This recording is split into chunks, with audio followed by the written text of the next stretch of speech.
We're back. This is Hatfield 2035, Chapter 1, Part 2. And the road for pollution. Bumper laughs. Well, at least the lads will have a full belly tonight when they race. So you managed to fix the engines in time today, chuckled the cook. What are you using for fuel? I brewed up some really good shit, sighed Bumper. Fat Slob looked puzzled. Methane gas, explained the mechanic. I got the idea from Mad Max. Where did that come from? Asked the cook, taking the spike of skewered pigeons out of the fire.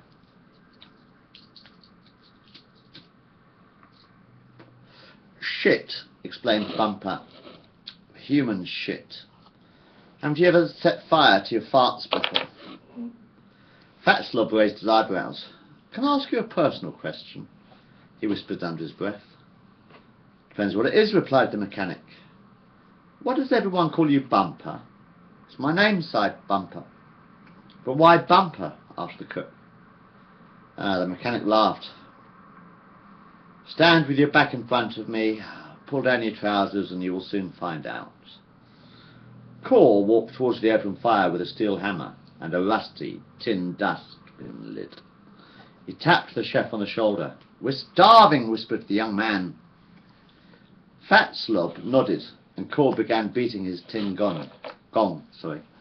Dinner is served, he shouted, amid the thunderous clash of his hammer against the dustbin lid.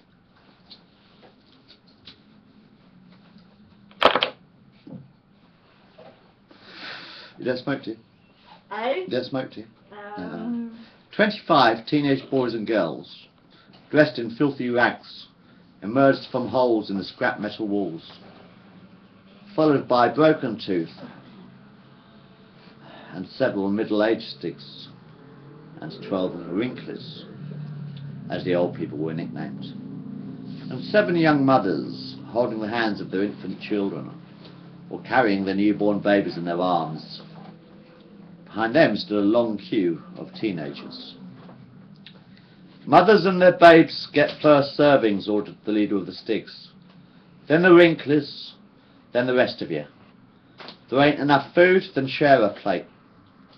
We already know the rules, laughed Core, putting down his gong and hammer. You repeat them every night. It's his little I'm the boss ritual, explained Fat Slob the cook. He enjoys reminding you who's the leader of the gang.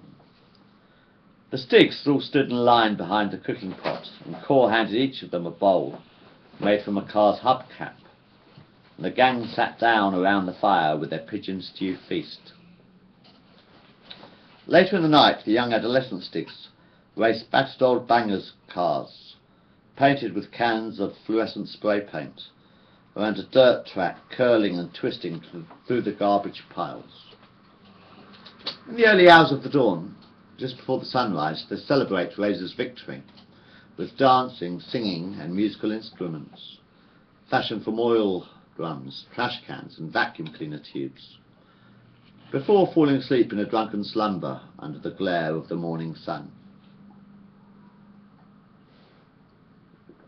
Chapter 2. Razor, the winner of the banger car race, was the first to raise the alarm when he woke up in the early afternoon. Where the fuck is Core? He shouted, counting up the slumbering bodies. Broken Tooth stood up and yawned. He was right beside me when we went to bed. He looked very worried.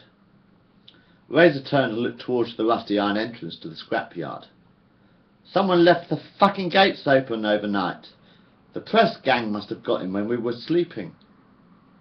Why the fuck weren't you on guard? Asked the scruffy middle-aged leader of the Stigs. That is your job, ain't it? Asked Broken Tooth. Razor breathed a heavy sigh. He was 19 years old and built like a brick shithouse, 6 feet 5 inches tall and biceps the size of rugby balls. We were celebrating my victory last night, frowned Broken Tooth's bodyguard.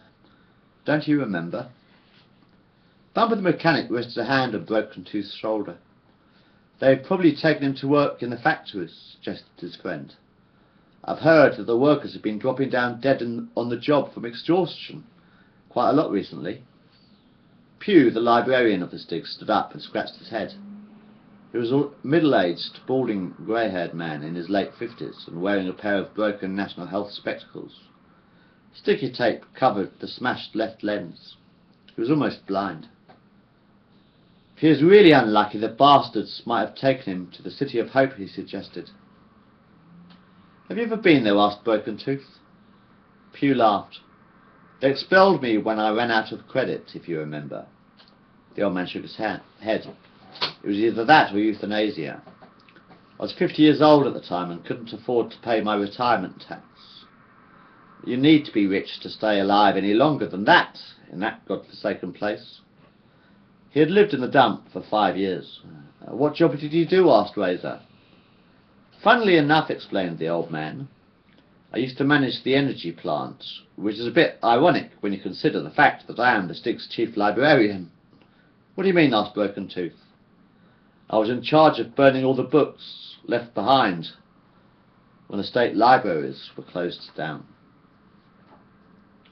by the state government before the economic collapse of 2017. Paper is always useful if you want to heat up a room, Pugh explained. It burns. Broken Tooth picked up an old tin dustbin from a pile of trash and began bashing it with a lead pipe. The Stiggs crowded in a circle around their chief. Core has been kidnapped by the press gang, explained Broken Tooth. I need 5 volunteers to form a rescue party. An old woman wearing a muddy white tattered lace wedding dress raised her hand. The leader of the Stiggs hugged the old woman. You're not fit enough, Nanny, he smiled. And besides, you are needed in the nursery. Who else is going to teach the children how to read and write? The old woman giggled. I was only going to ask if Pugh was still having a film night tonight. He has quite a collection of videos that we haven't seen yet, she explained. He's been collecting them ever since he moved into the city dump. What's on tonight? Asked Broken Tooth. Soylent Green, smiled Nanny, pushing her old false teeth back into position with both extended thumbs. It's one of my favourites. That's how I got the idea of the electricity generator, explained Bumper, the mechanic. Pugh told the old man Sol. Pugh told me how the old man Sol used to pedal a bicycle with a fan belt attached to an engine to power electricity in the film. I'm glad he managed to fix the television to watch them on, sighed Nanny in a hoarse, throaty whisper. You'd be surprised how many... Sorry, sighed Bumper. Bumper laughed. There was nothing wrong with the televisions in the first place. God only knows why so many of them were thrown away. He frowned. And as for power, you'd be surprised how many car batteries still worked when the petrol ran out. Nanny hugged Bumper and crossed her arms across her bosom. No. I don't suppose you remember 2012, do you? After all, it was 25 years ago. You were probably just a child yourself at the time. What happened? Asked the mechanic. The old woman explained. In 2010, the analogue television signals switched off and the televisions were replaced by flat-screen digital TVs. Why? Asked Bumper. Then he raised her eyebrows. Before digital televisions, we only had 5 television channels, and after the digital switchover was made, the people had 500 channels to watch. Were the programmes any good? Asked the mechanic.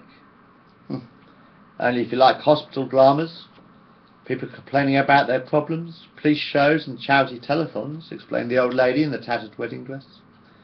Bored the crap out of me for years, she giggled. And who could forget the talent shows, she sighed. God knows they ended up with a dancing dog as their superstar, she frowned. Well, they could have had Michael Jackson, explained Nanny.